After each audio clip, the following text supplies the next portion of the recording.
Welcome to part 7 of the first episode of the Pioneers Conclave. My name is Dhruv Joshi, and in this podcast, Mr. Upamanyu Acharya will tell us about his experience at IIM Ahmedabad and will give his piece of advice for CAT aspirants. Do check out our social media handles for more details. To get in touch with Mr. Upamanyu, do check out our YouTube channel, eSL and Skill Hub, Jai Hind College. His social media handles are listed in the description box. Not taking more of your time, let's dive straight into the conversation. Upamanyu, if you could tell us one thing about IIM, or I mean, it can be anything, interview or campus or any kind of thing which is not available on Google search or which only an IIM student could, share with the audience watching it. Okay, something only IIM students know. Yeah, the institute gets really hot in the summers. That's something most people don't expect. See, honestly, it reaches 50 degrees. And when you're cooped up in your red brick room in your hostel, so Old Campus is very beautiful. You must have seen pictures of the red bricks, and these are iconic pictures. It's actually a heritage site. So a lot of the hostels or the dorms, as we call it. So never call it a hostel. It's a dorm. All our dorms, or a majority of dorms right now are in the old campus, what we call the heritage campus, where the red brick buildings are. So they're within the red brick facade, and these rooms were obviously designed by Louis Kahn, very famous architect who has envisioned IMA as an institute. And I think his architecture philosophy really lives on and brightens up the institute. Everyone loves that. So, but the rooms themselves are not very good. I mean, they're not a fun place to be in 50-degree heat without AC, small and cramped up. Sometimes you're in the basement if you get allotted a basement dorm. But the good thing is there is another campus right next door, right across the highway.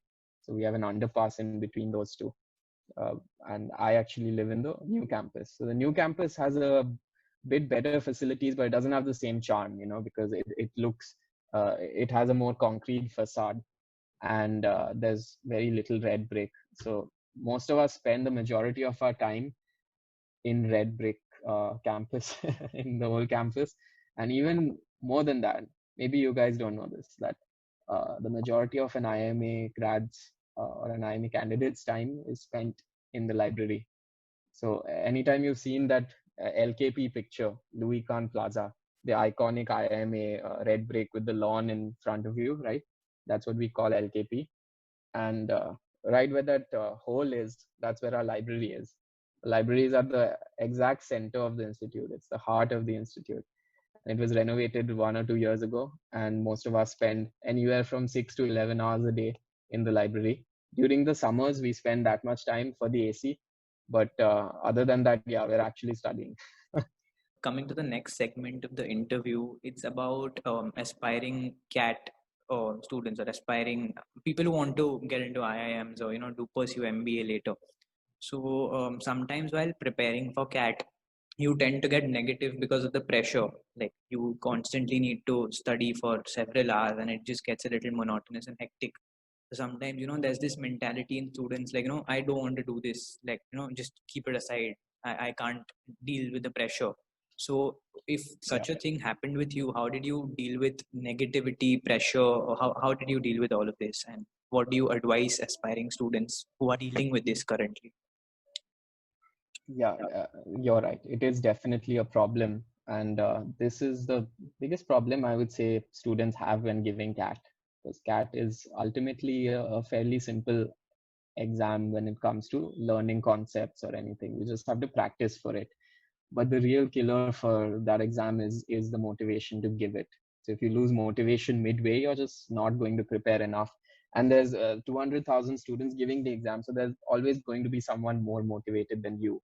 But you have to ensure that you keep that motivation in line. And what kept me motivated was realizing that, look, I had a job that I was doing at the time, and I couldn't see myself upgrading my skills or my capabilities in that job 5 years down the line, right? So how does that job play out? And trust me, it was a great job. Like, I really enjoyed everything that I did in that company.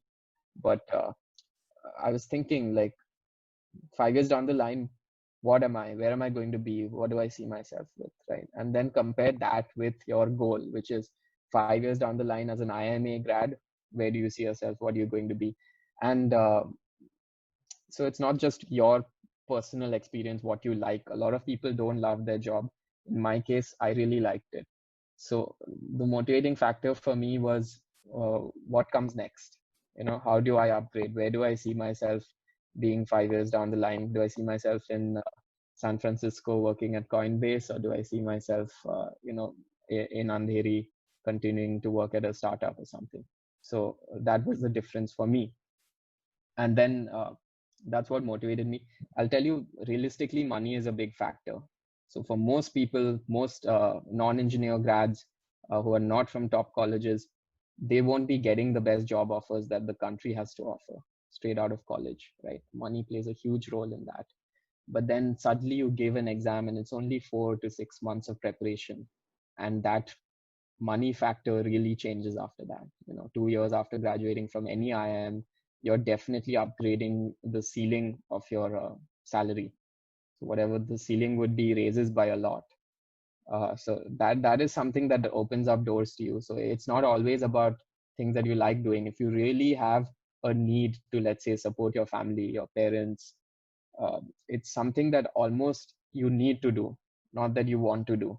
These factors have to combine themselves. You have to make yourself realize that, okay, if I don't get into that institute, where do I end up? What is my life like? And it is a grim reality. So that is what motivates most of us, honestly.